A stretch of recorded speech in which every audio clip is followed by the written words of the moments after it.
A husband stood at his wife's birthday dinner table in front of her entire family and announced he wanted a divorce.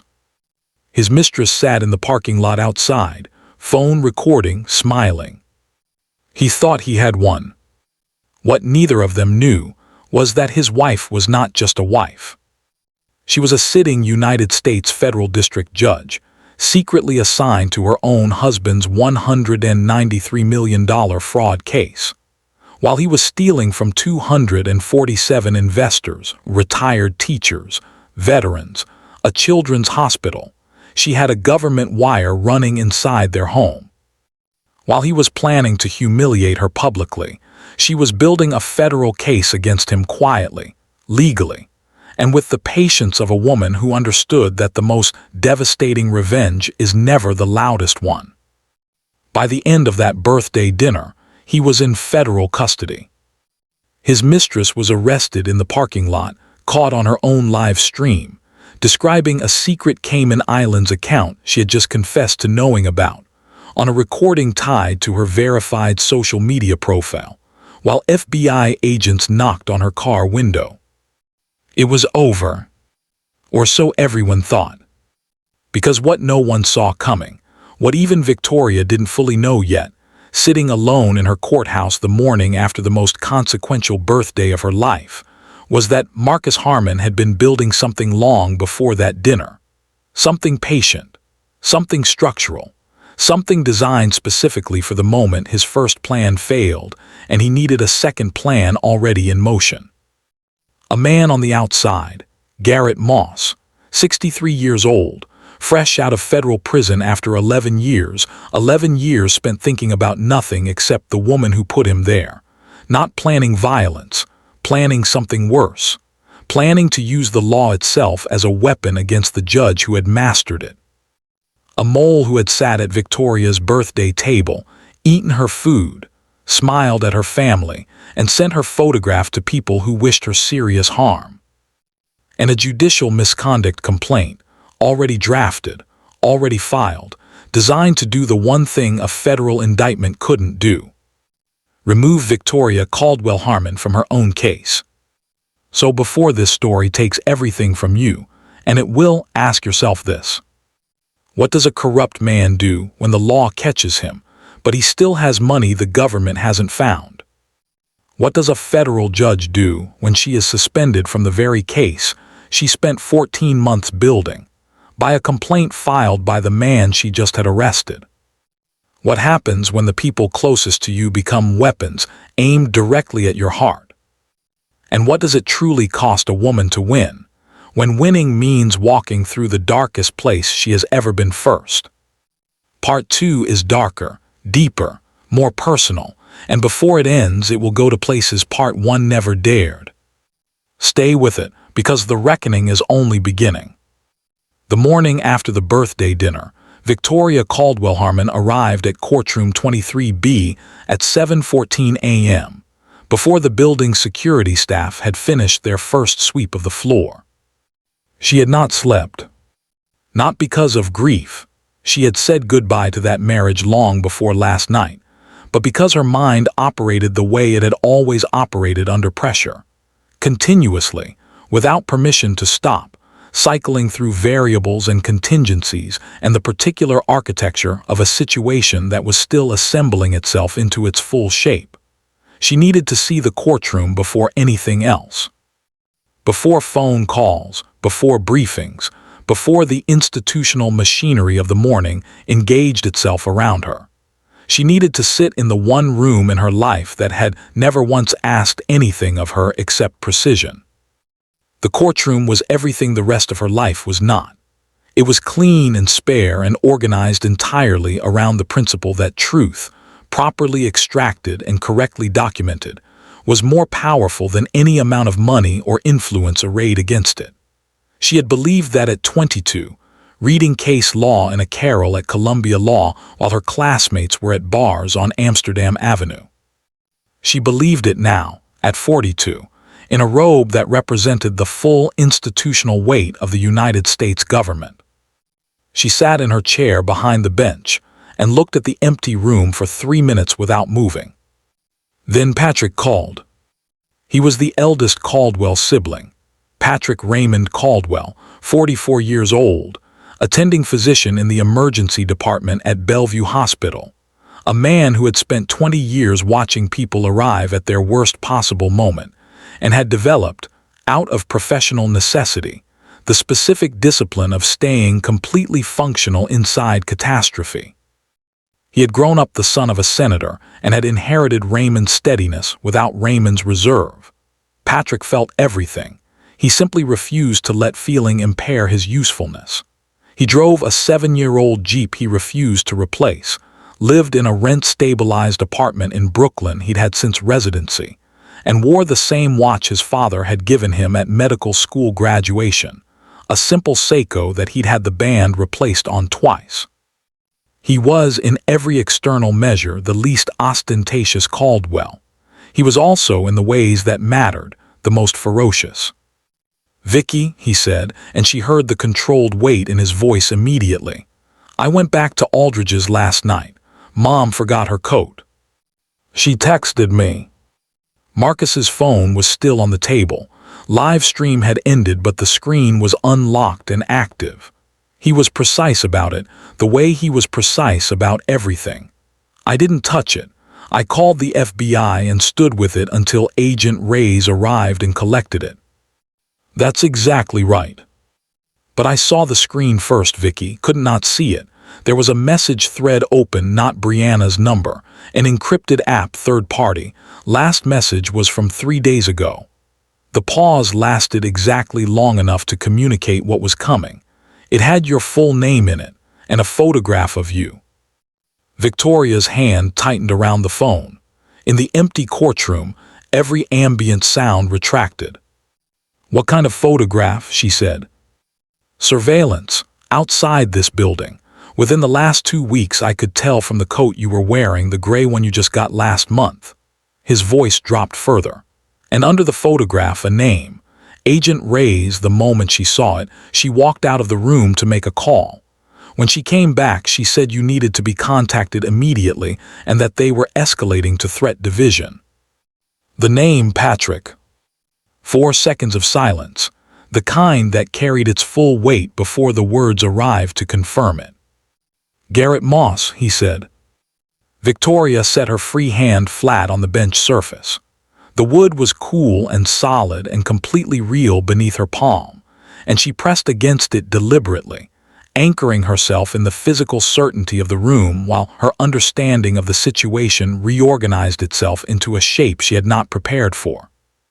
Garrett Moss. She had been 31 years old when she built that case, 22 months of work, 41 defense motions, 6 jurisdictions, a network of shell companies so deliberately complex that the FBI forensic accounting team had taken 3 months just to map it. She had won on every count in front of a jury that deliberated 4 hours. 14 years federal, no parole for 12. He had served 11, and the release notification had arrived in her inbox 3 weeks ago in the standard automated format, and she had told herself with the specific confidence of a woman who has put a great many dangerous people in rooms they couldn't leave, that 11 years reduced men. She was wrong, and the wrongness of that assessment was now sitting in a parking structure of consequence she could not yet fully measure. "Call Agent Reyes," she told Patrick. "I need everything she has, and Patrick, don't be alone today. Take the kids somewhere visible and public." She paused. "Send me a photograph of her card." She ended the call and sat for 30 seconds, not to feel fear, because fear was not the instrument this moment required, but to let the complete shape of what was moving toward her assemble itself fully before she acted. Then she called Robert Thatcher, who answered before the first ring completed and said, "I know. I've already seen it." And then told her the thing that changed the entire shape of everything. Marcus had contacted Garrett Moss 6 months ago, before the case landed on her docket.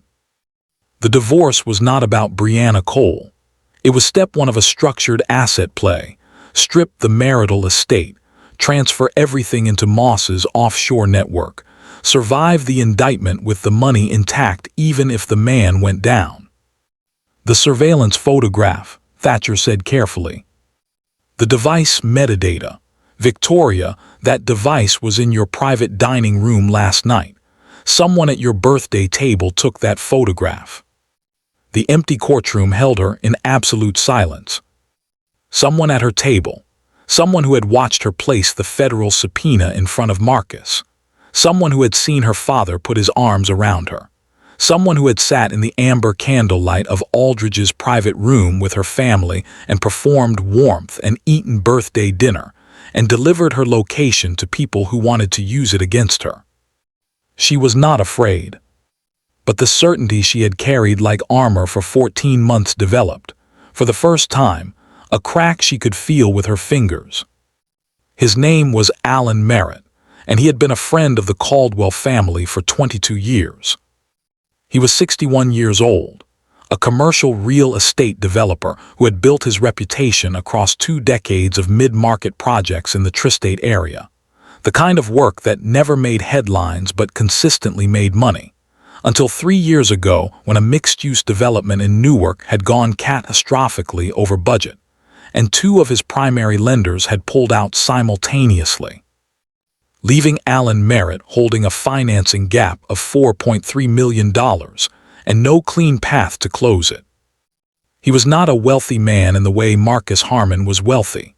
He was comfortable in the way of someone who had worked carefully for a long time, a 4-bedroom colonial in Westchester, a modest vacation property in the Catskills, 2 kids through college without debt, a wife named Carol who taught 3rd grade and had never once asked him to be more than he was. His status was the status of a man who had built something real with his own hands and his own decisions, and was proud of it in the quiet, unglamorous way of people who understand that pride doesn't require an audience. What Alan Merritt had never been, in 22 years of friendship with the Caldwell family, in 22 years of Thanksgiving tables and birthday calls, and the gradual, unremarkable accumulation of shared history that constitutes genuine friendship, was a man capable of betrayal. Or so everyone had believed, so he had believed about himself. 3 years ago, when the Newark project collapsed and the financing gap opened beneath him like a trapdoor, Alan had exhausted every conventional option within 60 days. Banks declined. Private lenders quoted rates that would have made the project permanently unprofitable. His own reserves covered barely half the gap. He was looking at the loss of the development, the loss of his operating company, and potentially the loss of the Westchester house if the creditors moved quickly enough. Then Marcus Harmon had called him. Not because Marcus was a friend. He was the husband of a friend, which was a categorically different thing, and Alan had always understood the distinction. Marcus had called because he had quietly purchased Alan's largest outstanding debt from the original lender, $1.8 million of the 4.3 gap, without telling Alan he had done it. Then he called to introduce himself as the new creditor and to let Alan know that the terms of the debt had changed. "I'm not looking to squeeze you," Marcus had said, in that voice he used when he wanted something to feel like generosity. "I'm looking to help. We're family adjacent, Alan. That means something to me." A pause then. "I just need you to understand that when I need something small from you down the road, I'd expect the same spirit of cooperation." Alan had understood. In the way intelligent men understand things, they do not want to fully articulate even to themselves exactly what was happening. He was being purchased, quietly, professionally, with complete deniability. And because he had a wife and 2 kids and a house and a company he had spent 20 years building, and because the alternative was watching all of it dissolve while he explained to Carol how he had failed, he had said yes. For 2 years, nothing was asked of him. Marcus let the debt sit, let the favor accumulate interest in the abstract, let Alan return to his life and almost not quite, but almost convince himself that the conversation had been less transactional than it sounded. Then 8 days before the birthday dinner, Marcus had called again. "I need one thing," Marcus said, "small, a photograph. Victoria outside the courthouse, something recent last 2 weeks."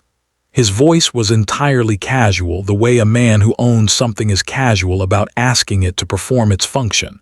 "You're in the city Tuesdays." She walks out of the Pearl Street entrance between 5 and 5:30. "One photograph, that's all." Alan Merritt had sat in his car in a parking garage in Midtown after that call for 27 minutes without moving. He had told himself it was nothing, a personal matter between a husband and wife, a man wanting to know his wife's movements during a difficult period in a marriage that was ending. People hired private investigators for that. This was less than that. This was one photograph from a public sidewalk of a public building. It broke no law. It hurt no one. He had told himself these things with the specific, practiced intensity of a man constructing permission he doesn't have the right to grant himself. And then he had driven to Pearl Street on a Tuesday afternoon and stood on the sidewalk with his phone and taken a photograph of Victoria Caldwell Harmon walking out of the federal courthouse in her gray coat, and sent it to a number Marcus, texted him 30 seconds later. He had not known about Garrett Moss. He had not known about the threat division. He had not known that the number he sent the photograph to was a relay point in a network built by a man who had spent 11 years in federal prison planning how to reach the judge who put him there. He had not known any of this. But not knowing did not mean not responsible. And the law, the specific, unambiguous federal law that governed the provision of material assistance to individuals making threats against judicial officers, did not make accommodations for the well-intentioned ignorance of men who chose not to ask the questions that would have answered themselves. When Agent Dana Reyes knocked on Alan Merritt's door in Westchester at 9:45 that morning, Carol answered in her third-grade teacher clothes, coffee in hand, and the expression on her face when she saw the badge was the expression of a woman for whom the ground has just moved in a way it will never fully stop moving. Alan came to the door and looked at Agent Reyes and then looked past her at the dark SUV at the end of his driveway, and then looked back at his wife. And what happened in his face in that moment was not the collapse of a guilty man caught, but the specific, devastating unraveling of a decent man confronting the full consequence of one choice he had made in a moment of weakness, and all the smaller choices that had allowed him to avoid looking at it clearly since. "I need you to come with me, Mr. Merritt," Agent Reyes said. "We have some questions about a photograph." Carol set her coffee cup on the entry table. Her hand was completely steady. "Alan," she said, not a question, not a statement, just his name carrying everything. He could not look at her. At the federal building downtown, sitting across from Agent Reyes in a room that was nothing like the rooms he was used to occupying, Alan Merritt told everything. Not because he was brave, because there was nothing left to protect by not telling it, and because the only remaining thing he could do that had any resemblance to the man he had believed himself to be was to stop compounding the original mistake with the cowardice of silence. He told them about the debt, the call, the photograph, the number he'd sent it to. Then he sat with his hands folded on the table and said, quietly, to no one in particular, "Is Victoria going to know it was me?" Agent Reyes looked at him for a moment. "Yes," she said. Alan Merritt nodded slowly, the specific nod of a man accepting a consequence he has fully earned and knows it, and has no argument left to make. Garrett Moss had spent his first week of freedom in a furnished rental apartment in Hoboken, New Jersey. Nothing that could be traced to his name. Paid through a layered arrangement his network had maintained throughout his incarceration, with the patient infrastructure of people who plan for the long term, because the long term is all they have ever operated in. The apartment was sparse: a bed, a table, a laptop, a prepaid phone that was replaced every 4 days. He moved through it like a man who had learned, across 11 years of institutional living, to need very little space and to use what space he had with complete efficiency. He was 63 years old and looked it gray, lean, with the specific physical economy of a man whose body had adjusted permanently to conditions of controlled scarcity. His eyes were the color of dirty ice, and held the quality that distinguished men who had done serious time from men who had merely done difficult things. The quality of someone who had been completely alone with themselves for a very long time and had come to a complete and irreversible arrangement with what they found there. He had built Moss Financial Group between 1998 and 2011 from a starting position of aggressive intelligence, inherited contempt for regulation, and a talent for constructing financial architecture so deliberately complex that legitimate institutions mistook it for sophistication rather than concealment. At his peak, he had managed shell company networks across 9 jurisdictions for 3 separate organized crime operations simultaneously. Not as a criminal himself, not in the way his clients were criminals, but as their infrastructure, their invisible plumbing, the financial equivalent of a man who builds the roads that other men use to flee. Victoria Caldwell had prosecuted him with the remorseless, methodical precision of someone who understood that his genius was structural rather than spontaneous and therefore, with sufficient time and sufficient resources, mappable. She had mapped it. She had walked a federal jury through it over 11 days of testimony, translating the labyrinthine into the comprehensible with a clarity that his own attorneys had been unable to counter. She had not hated him during the trial. He had watched her carefully for that, because hatred in a prosecutor created openings that a skilled defense team could exploit, and the absence of hatred had been the most frightening thing about her. She had prosecuted him the way a mathematician solves a proof, not emotionally, but completely. He had sat in that courtroom for 11 days and watched her and thought, "This woman is the most dangerous person I have ever encountered." And then he had gone to federal prison for 11 years and thought about her every single day, and in the process, refined that assessment into something more specific and more useful. She was the most dangerous person he had encountered because she had no vanity about her intelligence. She did not need people to know how capable she was. She was content to be underestimated right up until the moment the trap closed.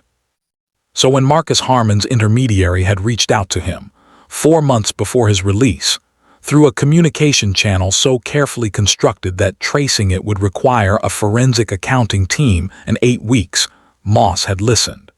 And when the full shape of what Marcus needed was explained to him, he had seen immediately what Marcus himself had not fully understood, that the objective was not to threaten Victoria Caldwell Harmon. Threatening her would activate every protective mechanism the federal system possessed. The objective was to disable her, legally, procedurally, through the machinery of the very system she operated in. The judicial misconduct complaint had been drafted by a team of 3 attorneys, not Moss's attorneys, not attorneys who could be traced to him in any direct way, but attorneys retained through a legal consulting firm that had been established 14 months ago in Delaware for reasons that its incorporation documents described as General Corporate Advisory Services. The complaint was 47 pages long. It cited 6 specific federal ethics provisions. It argued, with genuine legal sophistication, that Victoria's continued presence on her husband's case violated the Judicial Conduct and Disability Act, that the DOJ oversight agreement she had signed was procedurally insufficient under the canon of judicial ethics, and most dangerously, that the wire recordings obtained from the marital home represented a category of evidence gathering that, when performed by a judicial officer rather than a civilian, implicated constitutional protections that standard civilian informant doctrine did not address. The argument was largely wrong. 3 of its 6 statutory citations were stretched beyond credible interpretation. 2 of its precedents were from circuits whose authority the Southern District was not bound by. One of its factual assertions about the timeline of the DOJ oversight agreement was provably incorrect based on documents already in the public record. But it was not entirely wrong, and the parts that were not entirely wrong were precisely surgically targeted at the sections of federal judicial ethics procedure that were genuinely ambiguous, the places where the law was not a wall but a door, and the question of whether that door could be opened was one that required a formal review process to answer. The Judicial Council of the Second Circuit received the complaint on a Wednesday morning. By federal statute, receipt triggered mandatory acknowledgement within 72 hours and mandatory preliminary review within 30 days. During the preliminary review period, the complaint subject, Victoria, could not take substantive action on any case cited in the complaint. The complaint cited case number 24-CR0091, United States v. Harmon Capital Group, her case, the case she had built. The complaint was filed at 9 a.m. on Wednesday. By 11 a.m., Victoria had been formally notified. By 2 p.m., the case had been administratively stayed pending preliminary review and a fourth judge.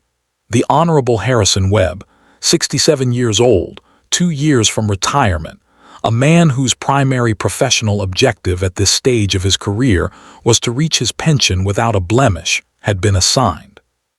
Victoria received the notification in her office. She read it twice. Then she set it face down on her desk, walked to her window, and looked at the East River for a very long time. Moss hadn't needed to win the complaint. He had never intended to win it. He just needed 30 days. 30 days for the offshore structure to be dismantled, the Cayman accounts drained, the money moved through enough layers of new architecture that the forensic trail went cold. 30 days for the case momentum she had built across 14 months to lose the engine driving it. She had underestimated him. Not his intelligence, she had never underestimated that, but his patience. His willingness to spend 11 years in a federal facility simply to arrive at a moment like this one with his capabilities intact and his plan ready. He was more like her than she wanted to admit. That made him the most dangerous opponent she had ever faced. 3 days after the complaint was filed, Victoria's sister called her crying so hard she could barely form sentences. Deanne Caldwell Brooks was 38 years old and had spent the last 11 years as a pediatric oncologist at NYU Langone, a field that demanded, as a matter of survival, the capacity to hold enormous amounts of pain without being destroyed by it. She had developed that capacity. She was not a fragile person. She did not cry easily or without cause, and when she did, it meant something had reached her below the professional fortification she'd spent a decade constructing. Hearing her cry the way she was crying now, in short, uncontrolled bursts, the breathing of someone who has been ambushed by something they had no framework to defend against, was one of the more alarming things Victoria had experienced in a week that had already contained several. "Talk to me," Victoria said. Slowly, from the beginning. What emerged, haltingly and then all at once, was this. 4 days ago, Diane had received a call from a woman who introduced herself as a journalist working on a story about federal judicial ethics. The woman had been warm, professional, knowledgeable. She had asked Diane several questions about Victoria, framed as background, framed as context, framed as the kind of human interest texture that profiles required.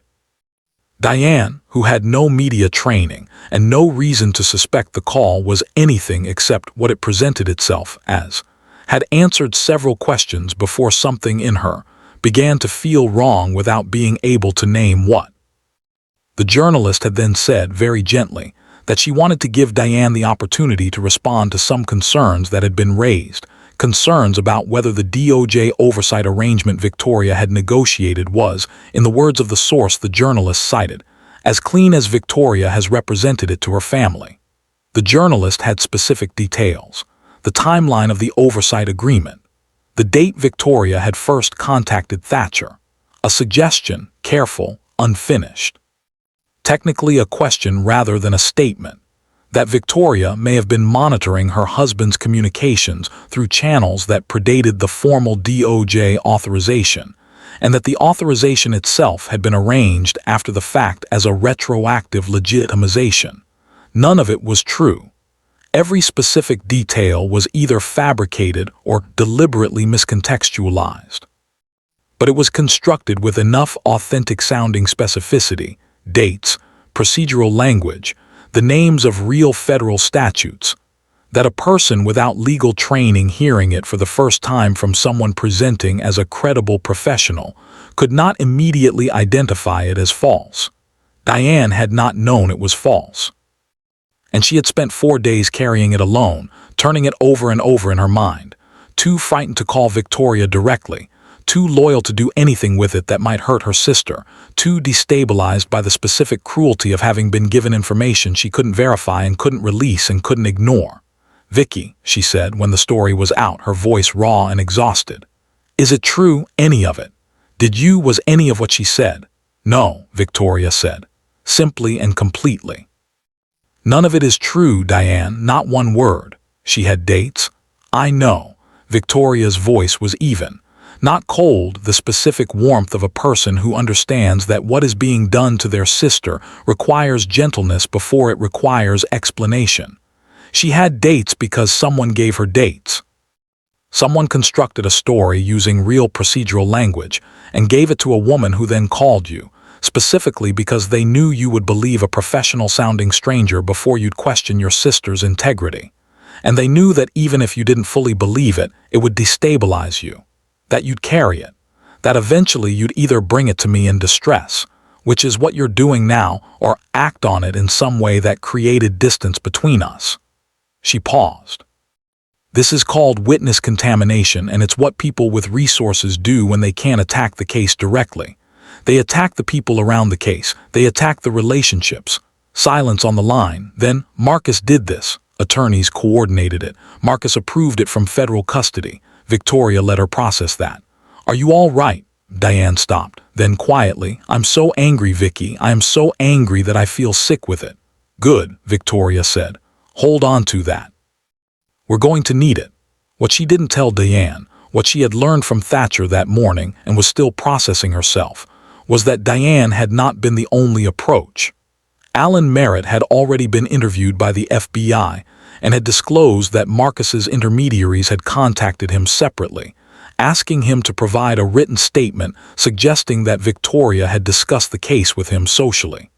Alan had refused.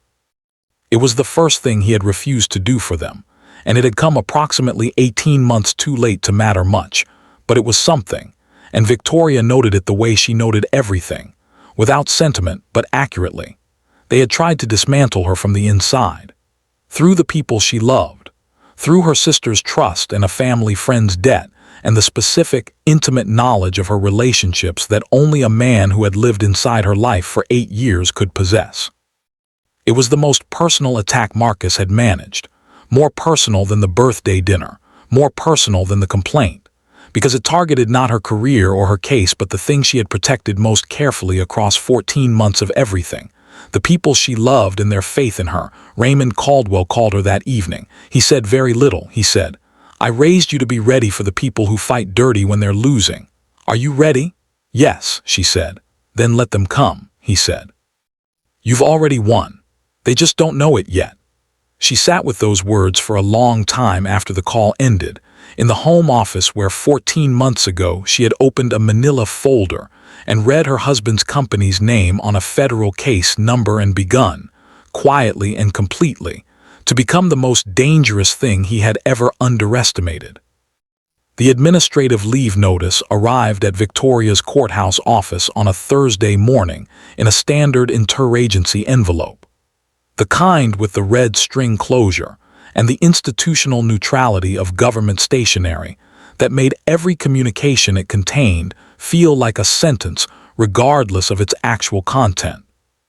She read it standing at her desk, coat still on, coffee still in hand, the way she had trained herself to receive difficult information, fully upright, fully present, without the physical adjustments people made when they were bracing for something.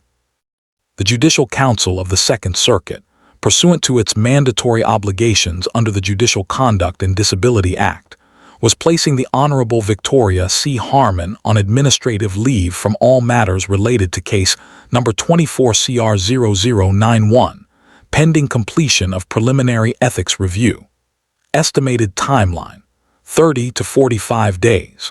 The Honorable Harrison T. Webb had been assigned as successor judge for the duration of the review period. Victoria set the letter on her desk.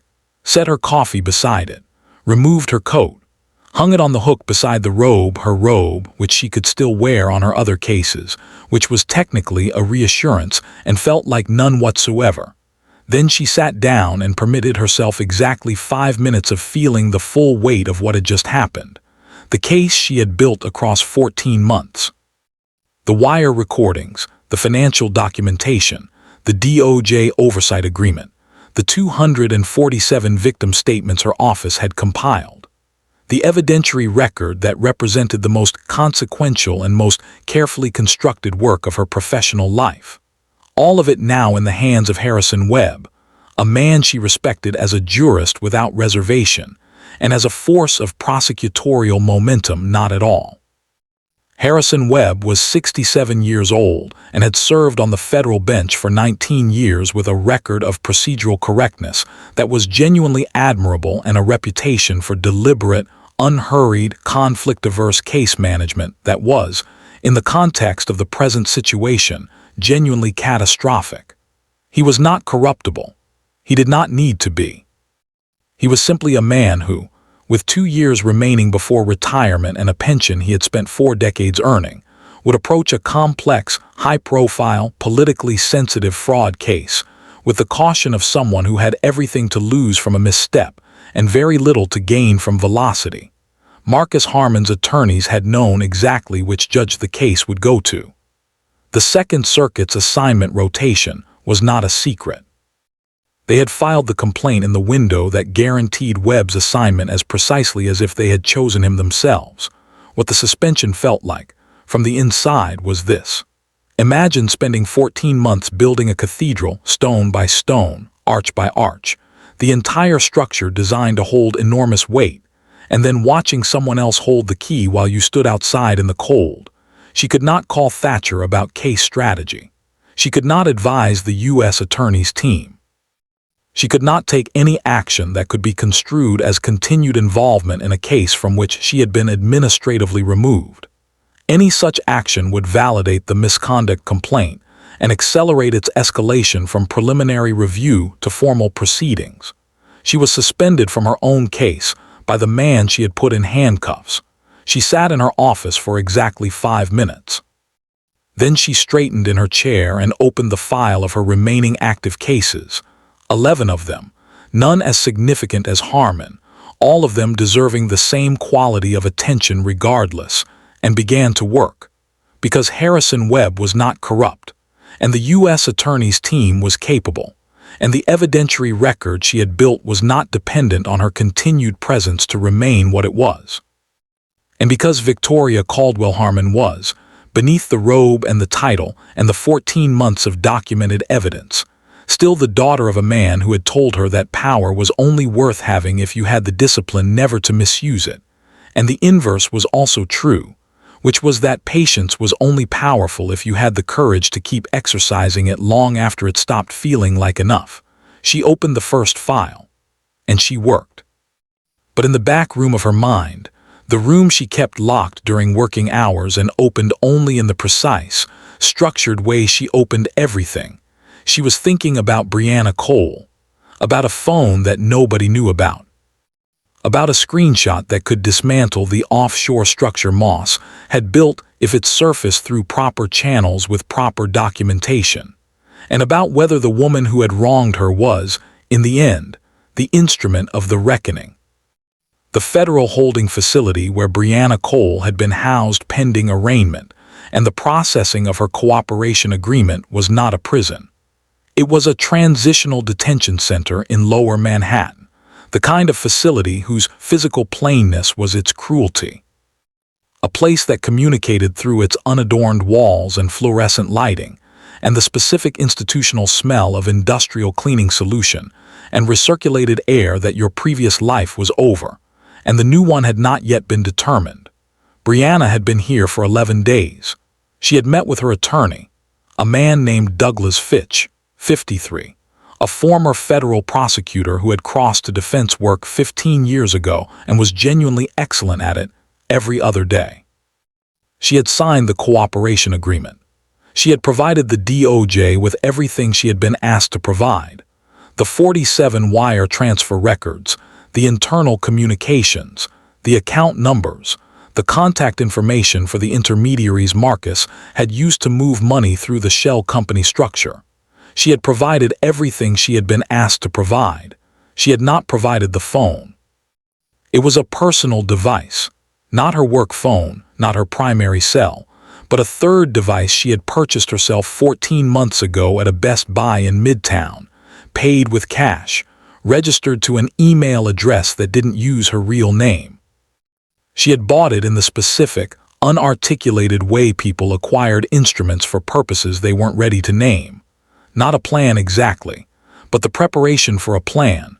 The way you keep a spare key, not because you expect to be locked out, but because the possibility of being locked out is one you've decided to prepare for rather than dismiss. On that phone was a screenshot. A single screenshot of an email she had sent 14 months ago, 2 months before Victoria had begun documenting, 4 months before the DOJ wire went live, to a compliance flag address at Denton and Farrow Financial Advisory Group. The email had described, in precise operational detail, a discrepancy she had found in Harmon Capital Group's investor account reconciliation. The kind of discrepancy that, reported correctly and acted upon, would have triggered an audit that would have exposed the fraud 18 months before Victoria's wire captured it. She had sent that email, and then she had lost her nerve, had accepted Marcus's explanation, had deleted it from her sent folder, had chosen not to follow up. The choice of a woman who wanted to believe the man she loved more than she wanted to believe the evidence in front of her. What she hadn't known, what she had discovered only after her arrest, in the specific retrospective clarity of a person who has been forced to see clearly because their alternative is federal prison, was what had happened to the email after she sent it. Dennis Farrow had read it. Dennis Farrow, 58 years old, senior compliance officer at Denton and Farrow, a man who drove a leased BMW and owned a vacation home in the Berkshires, and coached his son's little league team on weekends in the way of a man who needed people to see him as uncomplicated. Dennis Farrow, who was also a silent investor in Harmon Capital Group's third fund, a fact that appeared nowhere in any public document, and that he had deliberately omitted from the conflict of interest disclosures his professional certification required. Dennis Farrow had read Brianna's email, recognized immediately what it described, forwarded it to a partner at his firm who was Marcus's personal accountant, and received a bonus of $42,000 with no documented justification 6 weeks later. The email had been buried. The discrepancy had gone uninvestigated. 247 investors had continued to be defrauded for 14 additional months. Brianna had a screenshot of the sent email on the cash phone in her possession.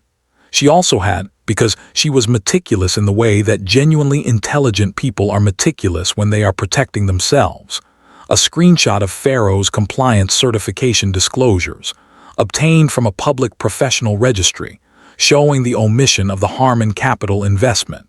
She had not told Douglas Fitch about the phone. She had not told the DOJ. She had not told anyone, because for 19 months she had carried this as insurance without knowing what she was insuring against, and because surrendering it felt like the last piece of leverage she had in a situation where she had already given away everything else.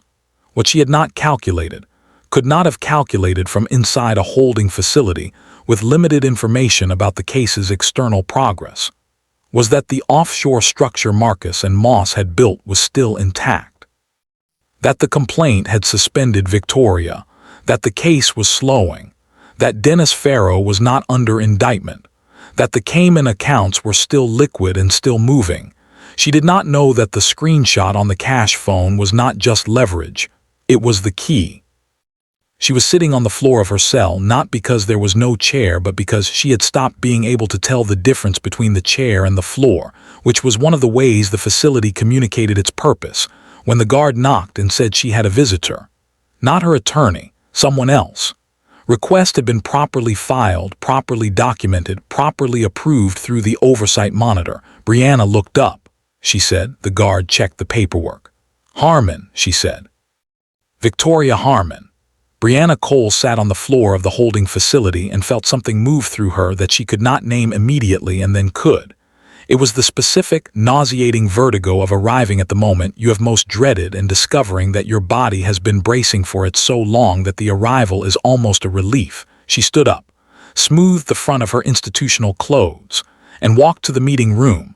High voltage, stop everything. Right here. Right now 2 women are about to sit across from each other in that room, one suspended from the bench she built, one sitting on evidence that could change everything. And what one of them says in the next 3 minutes is going to determine whether Marcus Harmon spends the rest of his life in federal prison or walks out with his money intact. Subscribe to this channel right now, because the conversation you are about to read is the most devastating scene we have ever written, and Part 3. Part 3 is already coming. You cannot miss it, and drop your location in the comments right now. Where are you watching from? Your city, your country, your state? We want to know who is with us for this moment because this story is reaching people all over the world and we need to know you are here. Subscribe, comment, then keep reading, because what Victoria says next and what Brianna does after is going to leave you absolutely breathless. The conference room in the federal holding facility was 8 feet by 10 feet, with a laminate table bolted to the floor, 4 plastic chairs, a camera in the upper right corner that recorded continuously, and a fluorescent light that buzzed at a frequency just below the threshold of conscious irritation, but well within the range of the kind of low-level discomfort that made everything discussed in the room feel slightly more desperate than it would have in natural light. Victoria arrived first and sat facing the door, because she always sat facing the door, in every room, in every context. It was the habit of someone who had spent 20 years in environments where knowing what was entering a room before it fully arrived was a professional advantage. She was not in her robe. She was in a charcoal blazer and dark trousers, the clothes of a woman who still occupied authority even when the institutional symbol of it was on a hook in another building. She had her hands folded on the table. She had nothing with her. No folder, no legal pad, no recording device beyond the camera that belonged to the facility and documented everything and was disclosed to all parties before any conversation began. Brianna came in the way people entered rooms they were afraid of quickly, with the controlled physicality of someone managing their body's preference for retreat. She looked different from the woman who had sat in the parking structure with a ring box in her purse and a live stream on her phone. 11 days had done what 11 days in a holding facility did. Stripped away every external marker of the self that clothes and context and freedom provided, leaving the person underneath in a kind of involuntary clarity. She was still striking. She was also, clearly and completely, exhausted in a way that went below the physical. She sat down across from Victoria. They looked at each other across the laminate table, for a moment that lasted longer than its clock measurement. Brianna spoke first, which surprised Victoria slightly, and in that surprise was a small recalibration of her assessment of this woman, a reminder that people under pressure sometimes revealed more capability than their circumstances suggested. "I expected someone angrier," Brianna said. "Anger is imprecise," Victoria said. "Then what are you?" Victoria considered the question with the seriousness it deserved. "Tired," she said, "and clear." She looked at Brianna steadily. "I'm not here about the case. I want you to understand that before anything else. Everything said in this room is documented and disclosed. I am not here to elicit evidence. I am not here to make threats. I am here because I want you to understand something before you make the next decision you have to make." Brianna said nothing. Her hands were flat on the table. She was watching Victoria the way you watch something you've been afraid of up close for the first time and are discovering is different from the shape fear gave it. "He did to you exactly what he did to me," Victoria said, "and to 247 investors, and to every person he has ever encountered who had something he wanted. He found what you needed most: to be seen, to matter, to be chosen by someone who moved through the world like it belonged to him. And he made you believe that giving him everything was the path to getting it. She paused. That is not a character flaw specific to you, Brianna. That is not a failure of your intelligence or your instincts. That is what he does. It is the only thing he has ever done, and he is very, very good at it. Brianna's jaw moved, not speaking, processing. I know about the phone, Victoria said. The silence that followed was absolute. The third device, the cash purchase, the email to Dennis Farrow 14 months ago. Victoria's voice was even, completely even, the voice of a woman recounting established facts. I know about the screenshot, and I know about what Farrow did with your email. She looked at Brianna directly. He buried it. He took money to bury it. And because he buried it, 247 people lost $193 million over the following 14 months. People who had nothing to do with any of this. Retired teachers, a children's hospital. Brianna's eyes were wet. She was not crying yet, but she was close to it in the way of someone fighting it with the last available energy. Right now, Victoria continued, the offshore structure Marcus built with Garrett Moss, the Cayman accounts, the shell architecture designed to protect the money even if Marcus went down, is still intact, still liquid, still moving, because I have been administratively suspended from this case by a complaint that Marcus filed from federal custody, and the case has slowed, and Moss is using that time to move the money beyond the reach of the recovery order. She let that land completely. What you have on that phone, she said, does three things. It implicates Farrow and opens the auditing firm to a conspiracy charge that nobody has brought yet.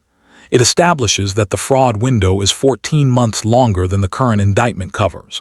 And it triggers a mandatory SEC referral that reopens the asset investigation with a paper trail attached to the Cayman structure that Moss doesn't know exists.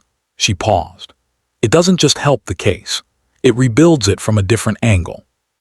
One that the complaint against me cannot touch, because it predates my involvement entirely. Brianna looked at her for a long time. Why are you telling me this instead of just subpoenaing it? Because subpoenaing it makes you a reluctant witness, and Fitch will fight the scope for 6 weeks while the money moves. Victoria looked at her steadily. And because you deserve to choose, you've had enough things taken from you. This one should be yours to give.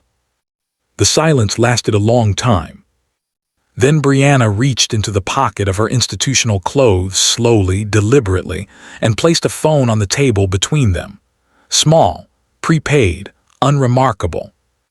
The password, she said, and her voice was very quiet and very steady, is March 14th, the date he told me he loved me for the first time. A pause.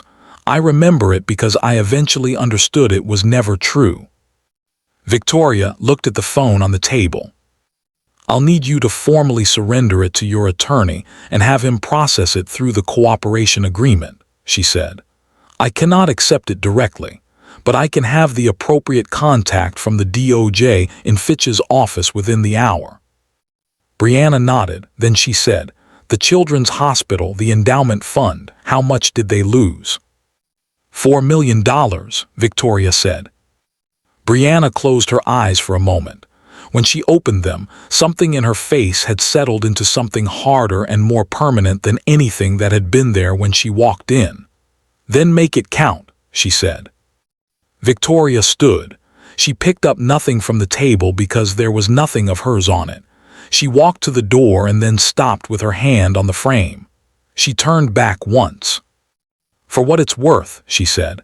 The woman who sent that email 14 months ago, the one who saw something wrong and tried to flag it before she lost her nerve, she was trying to do the right thing. That person still exists. She held Brianna's gaze. Don't let him take her too. She walked out. Behind her, Brianna Cole sat alone at the laminate table and picked up the cash phone and turned it over in her hands once, twice. The way you handle something you have been carrying for a long time and are finally, irrevocably, ready to put down. Douglas Fitch had been practicing federal defense law for 15 years, and had seen a great many things in that time that had required him to recalibrate his understanding of what was possible in a given situation. He had watched witnesses produce documents that changed the entire direction of proceedings. He had watched cases that seemed irrecoverable become recoverable, and cases that seemed solid dissolve in the space of a single evidentiary submission. What he had never seen was a client produce, from institutional clothing, a prepaid cash phone purchased 14 months ago that contained on its screen a screenshot that, when he looked at it for the first time in the conference room of the holding facility 20 minutes after Victoria Harmon left the building, made him set the phone very carefully on the table in front of him and sit back in his chair and say nothing for approximately 45 seconds. Then he said, "Brianna, have you shown this to anyone?" "No," she said. "Including the prosecution?" "No." "This email is dated 14 months ago." "Yes." "And this is Pharaoh's certification, the public registry screenshot." "Yes." He was quiet for another moment. Then he opened his briefcase and removed his personal cell phone and called a number from memory, the direct line of the assistant U.S. attorney handling the Harmon prosecution, and when the attorney answered, Douglas Fitch said, "I have something you need to see today. This afternoon. Bring your forensic accounting lead and your asset recovery team." He paused. "And you'll want to notify the SEC." The DOJ's forensic team had the cash phone in their possession by 3 p.m. By 5 p.m., the screenshot had been authenticated, and the email thread it documented, Brianna's original flagging email, and the forwarding chain that led to Pharaoh's inbox, had been recovered from Denton and Pharaoh's server archive by a warrant executed with the specific speed reserved for situations where asset flight was a documented and active concern. Dennis Pharaoh was at his son's Little League game in Westchester when 2 FBI agents in plain clothes approached him in the bleachers, showed him their identification, and asked him to come with them. He stood up from the bleachers with the particular physical sequence of a man whose body understood what was happening before his mind had fully processed it. A standing up that was also a kind of collapsing, a rising that was simultaneously a fall. His wife called his name from 3 rows up. He didn't turn around. At the U.S. Attorney's office, Pharaoh's attorney arrived within 90 minutes and conferred with his client for 40 minutes. When the conference room door opened again, the attorney spoke 4 words to the waiting prosecutors. He wants to cooperate. The forensic trail that opened from Pharaoh's cooperation was not a trail. It was a road, a well-lit, carefully documented 14-month-long road that connected the burying of Brianna's compliance flag directly to the continuation of the fraud, and from the continuation of the fraud directly to the Cayman account structure. Because the same financial architecture that had been used to hide the fraudulent returns from investors had been used to pay Pharaoh's bonus, and that payment was the thread that, once pulled, began to unravel the entire offshore network. The SEC referral went through at 7 p.m. The asset recovery order, now grounded in a 14-month-longer fraud window, and a paper trail attached to the Cayman structure that predated Moss's involvement, was reissued in expanded form. At Moss's network, the dismantling began, account by account, entity by entity, transfer by transfer, $193 million, moving backward through the shell architecture like water finding its level, drawn not by gravity but by the slow, irreversible gravity of documentation. The ethics complaint against Victoria was based, among other arguments, on the assertion that the original DOJ oversight arrangement had been procedurally constructed after the fact. Pharaoh's cooperation produced documentation that the compliance flag, Brianna's email, had been buried before Victoria's involvement, that the DOJ investigation predated her assignment to the case entirely, and that her authorization timeline was exactly as she had represented it. The complaint's third pillar collapsed under the weight of its own disproven factual foundation. At 9:30 p.m., Robert Thatcher called Victoria.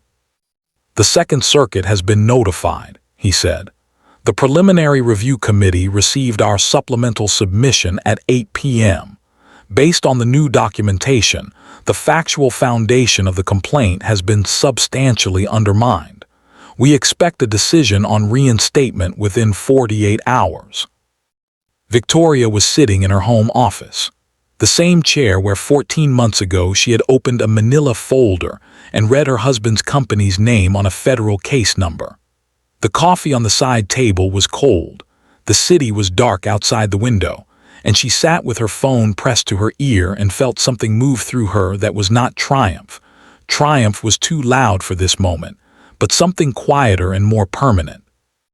The specific, bone-deep settlement of a person who has been right about something for a very long time and has finally arrived at the moment. The world confirms it. "Thank you, Robert," she said. "Don't thank me," he said. "Thank the woman in the holding facility who made the right choice when she didn't have to." Victoria looked at the manila folder still on her desk, still bearing the red-stamped case number, still exactly as it had been 14 months ago. "Tell Harrison Webb I'll be ready to resume Monday morning," she said. The ethics complaint was formally dismissed on a Friday at 11:17 a.m. The Second Circuit's Preliminary Review Committee released a 12-page decision that declined, politely, thoroughly, and with the specific institutional language of a body that did not wish to be seen as making a political statement while making an unavoidably political statement, to proceed to formal review, citing insufficient evidentiary foundation for 3 of the 6 counts and failed precedential support for the remaining 3.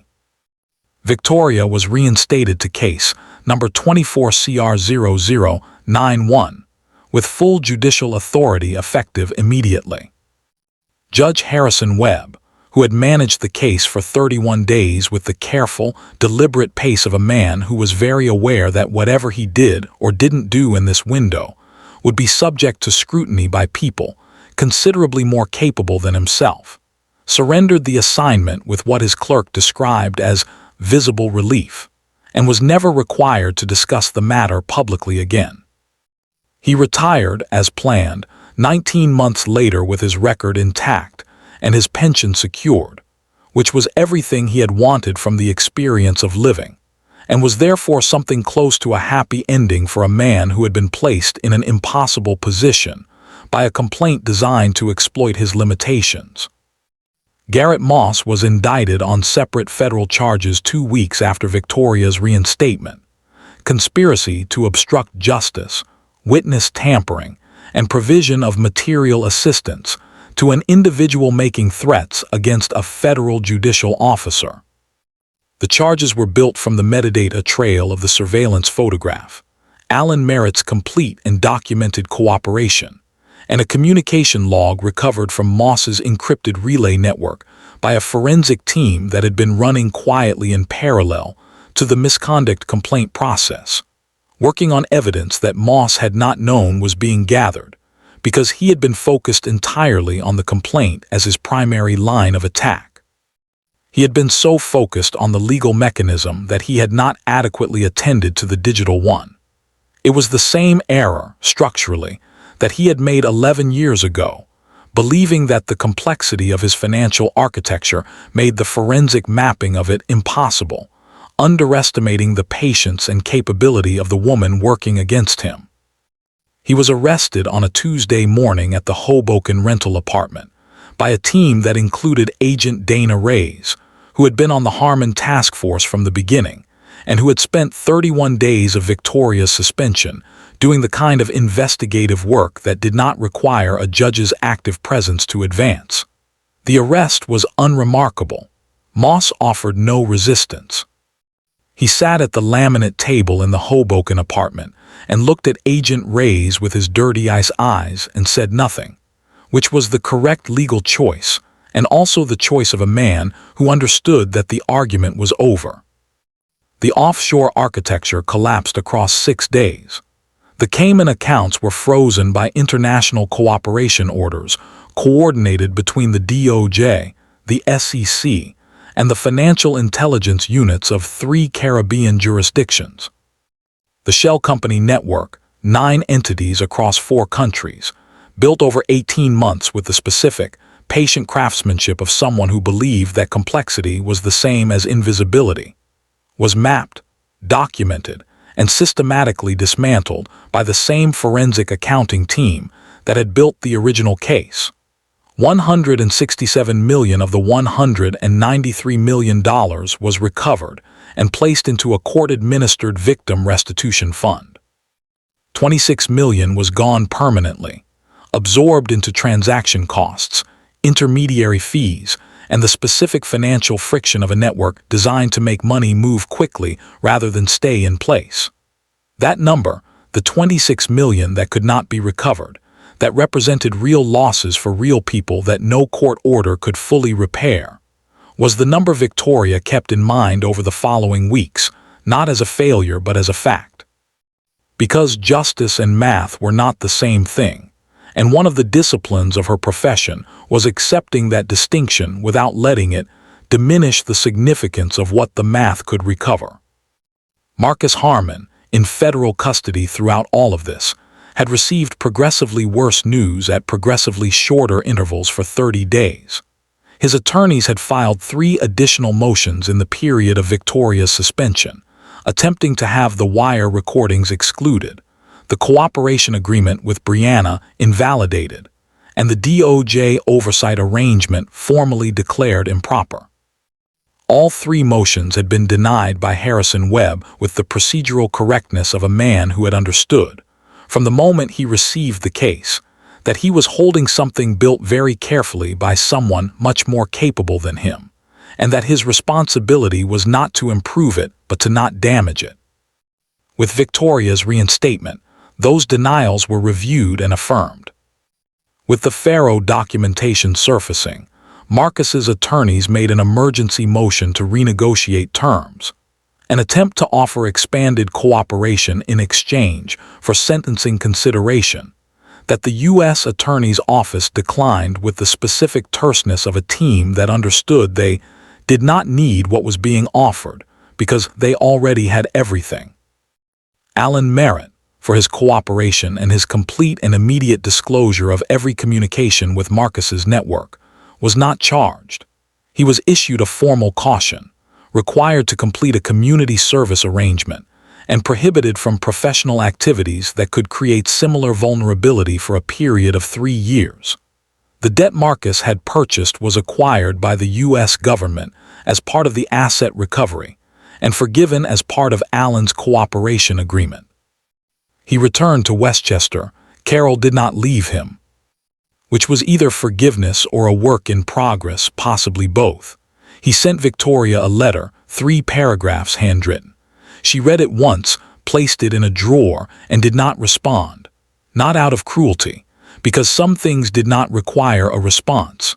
They simply required time to settle into the permanent record of what had happened and be carried forward accordingly. On the Monday after reinstatement, Victoria walked into courtroom 23B at 8:55 a.m., took her place behind the bench, and looked at the room that had been hers and was hers again, and had always been hers in the only way that mattered, not by possession, but by preparation, by discipline, by the 20-year accumulation of work that no administrative complaint and no corrupt offshore structure, and no man who thought she wasn't paying attention could dismantle. Because it was not located in the case file or the robe or the brass plate on the door. It was located in her. The sentencing date for Marcus Harmon was set for the first Tuesday of October. Victoria marked it in her calendar in the simple, unremarkable way she marked everything, with a date and a time and no additional notation, because the occasion required no reminder. She would not forget it. She had been waiting for it for 14 months. The first Tuesday of October arrived with the kind of morning that New York occasionally produced in early fall, clear and cold, and carrying a quality of light that made the city look precise and definite, every edge sharp, every surface distinct, as though the atmosphere had decided for once to offer no ambiguity. Courtroom 23B was full. It had been full since the doors opened at 8 a.m., reporters occupying the press gallery in their entirety, legal observers from 3 law schools, representatives from the SEC and the DOJ's criminal division, and in the public gallery, filling every available seat and standing along the back wall, the victims. Not all 247, some were too old to travel, some too ill, some simply unable to take a day from jobs and lives that Marcus Harmon's fraud had made smaller and harder. But more than 100 of them, teachers and veterans and the CFO of the Children's Hospital in Connecticut, a woman named Linda Marsh who had driven from Hartford at 5 a.m. and was sitting in the 3rd row in a coat that had been carefully pressed and looked like it was the best coat she owned. Marcus Harmon sat at the defense table in a suit that was still good but less precisely fitted than the charcoal suit he had worn to the birthday dinner, as though the last several months had changed his dimensions in some way that the suit hadn't caught up to. He was 46 years old and looked, this morning, like a man who had spent considerable time in federal custody and knew what the next several decades of his life looked like, and had arrived at the specific, hollow stillness of someone who has stopped arguing with the future. His 2 remaining attorneys sat beside him. They had filed every available motion. They had been denied on every available motion. This morning, their function was presence rather than strategy, to be physically there beside a client who was going to be sentenced regardless, and to ensure the process was recorded and documented for the appellate arguments they would file in 2 years, and that would also fail. Brianna Cole was not present. She had been sentenced separately, 2 weeks prior, to 3 years of supervised probation, a fine of $300,000, representing her personal income across the period of the fraud, and a permanent bar from the financial services industry. She had received the sentence sitting beside Douglas Fitch with her hands flat on the table and her face completely still, in the posture of someone who has accepted what they are receiving as the honest cost of what they did, and who has no argument to make against it. She had moved back to Charlotte the following week. She had called her mother from the airport, the first call home in 2 years, and her mother had answered on the second ring and said nothing for a moment and then said, "Come home, baby." Brianna had held the phone with both hands and said, "I'm coming." It was not a story about triumph. It was a story about what was left after everything else had been removed, and whether the person underneath it was still someone who could build something real. The answer was not yet determined, but the possibility existed. Dennis Farrow had been sentenced to 7 years, federal, 3 weeks after his cooperation agreement was finalized.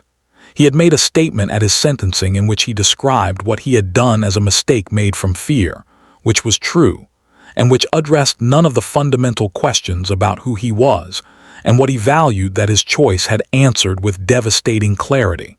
His little league son did not attend the sentencing.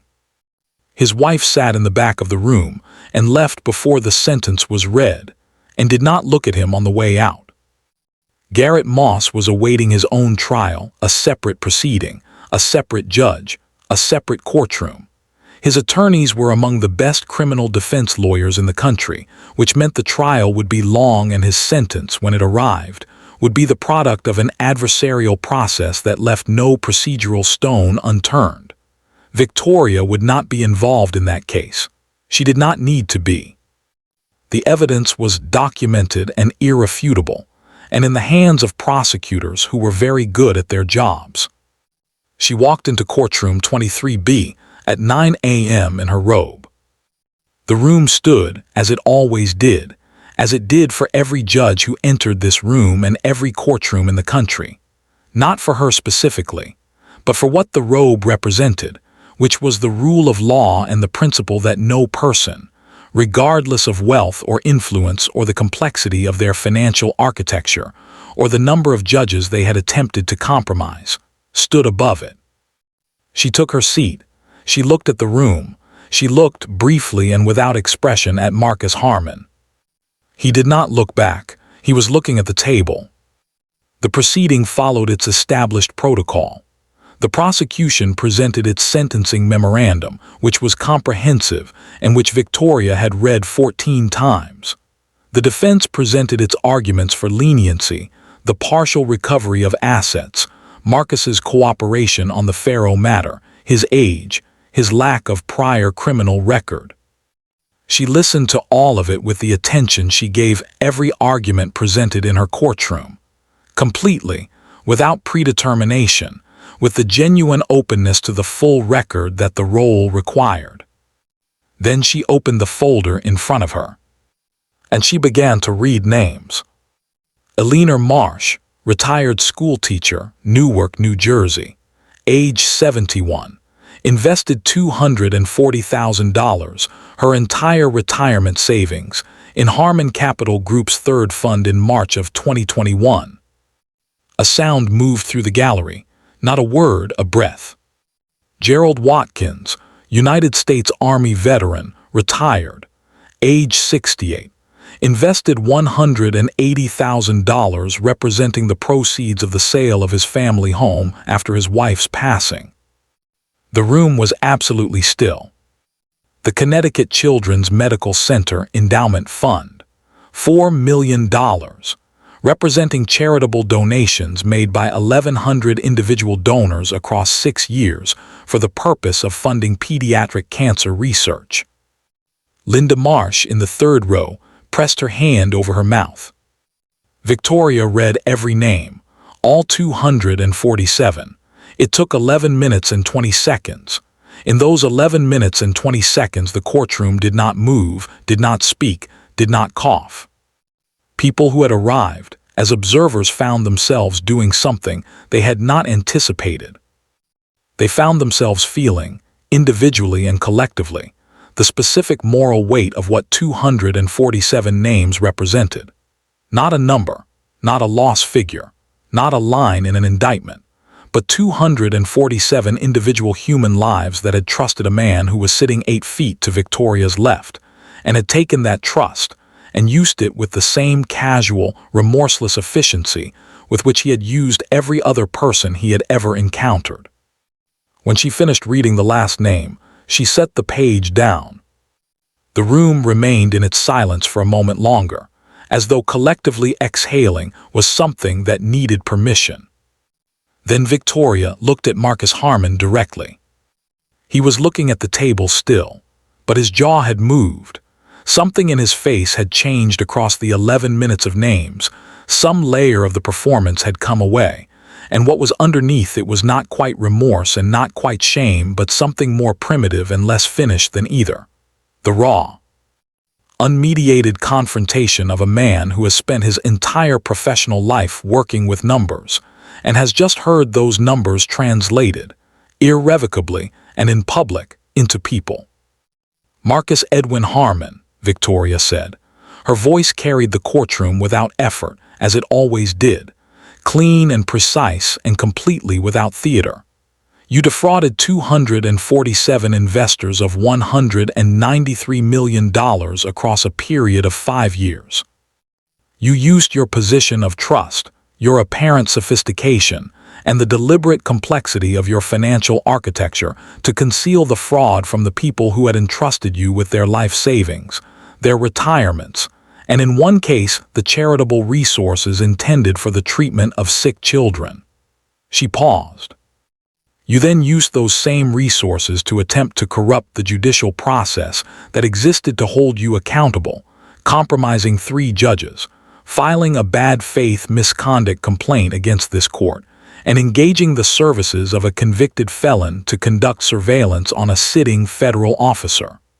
Another pause.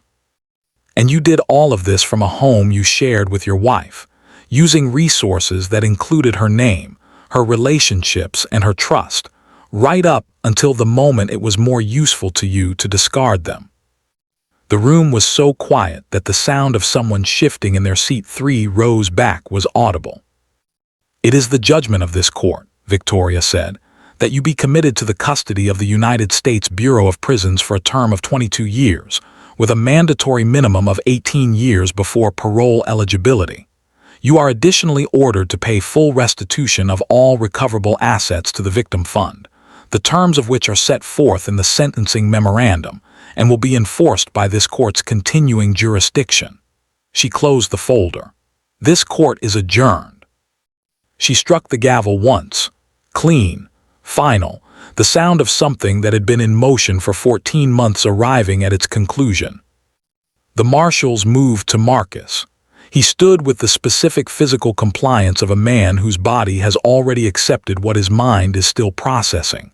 They placed the handcuffs on him, and he stood between them and he looked, finally, at Victoria. She was already looking at the folder in front of her, at the 247 names. She was not watching him go. She did not need to watch him go. The watching was done. The work was done.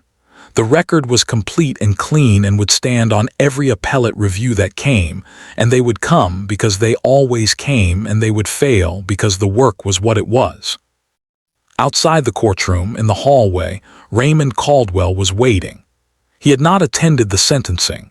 Victoria had asked him not to, because she needed the room to be about the case and not about her family. And Raymond had understood this completely because Raymond always understood the distinction between what a moment needed and what a person wanted.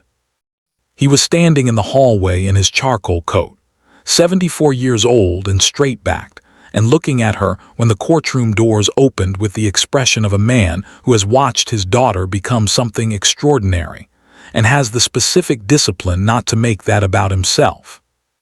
Victoria walked out in her robe, and when she reached him she stopped, and he looked at her for a long moment. "Well," he said. 22 years, she said. Raymond nodded. Once. The nod of a man for whom this was not a surprise but a confirmation. The arrival of something he had known was coming since the night his daughter called him from a hallway in an apartment 31 floors above the city and told him what she'd heard through a half-closed door. "Your grandfather," Raymond said, "was a sharecropper's son who could not vote until he was 37 years old, and his granddaughter just sentenced a man who stole from veterans and sick children to 22 years in a federal courtroom." He looked at her steadily. Raymond Caldwell Sr. would have had a great deal to say about that. "What would he have said?" Victoria asked. Raymond put his hand on his daughter's shoulder. "He would have said that justice is patient," he said, "and that the people it belongs to are the ones with the patience to build it correctly." Victoria looked at her father for a long moment. Then she straightened her robe, turned back toward her courtroom, and walked into the rest of her life. Epilogue 6 months later. The Children's Hospital in Connecticut received a check from the Federal Victim Restitution Fund on a Wednesday morning in April. $4,200,000, the original loss plus interest calculated across the period of recovery.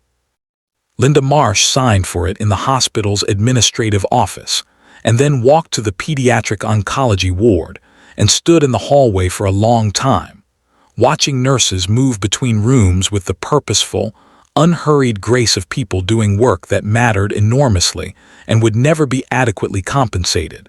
And she thought about the people who had donated the money that Marcus Harmon had stolen, and about the children in those rooms, and about the federal judge who had read the hospital's name in a courtroom in Manhattan and refused to let it be just a number. She sent a letter, 2 paragraphs. She addressed it to the Honorable Victoria C. Harmon. Victoria read it at her desk on a Thursday morning, in the chair where 14 months before she had opened a manila folder and started something that had cost her things she was still accounting for, and delivered something she would never fully be able to measure. She folded the letter carefully and placed it in the drawer beside Alan Merritt's letter and the birthday card from Diane with all the exclamation marks. Then she picked up the next file, opened it, and began to work.